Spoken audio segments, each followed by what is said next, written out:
స్వాగతం. 24 గంటలు కాదు, ఒక్క సెకండ్లో మీ ముందుకు. చూస్తూనే ఉండండి నిరంతరం వార్త ప్రసారాలు.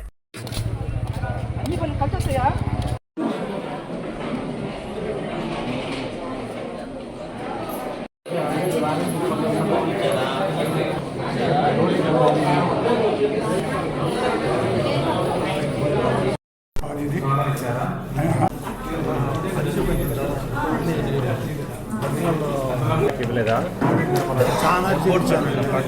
ఎందుకు రాలేదు? పిల్లలు ఉన్నారు, వాళ్ళు స్కూల్కి వెళ్తున్నారు అని చెప్తే మాకు అర్థం కాదా? ఇక్కడ వేరే చోట తీసుకురాకూడదు. చైతన్య స్కూల్లో ఉండాలి. స్కూల్ టైంలో మీరు వాళ్ళని ఇక్కడ తీసుకురావడం ఏంటి?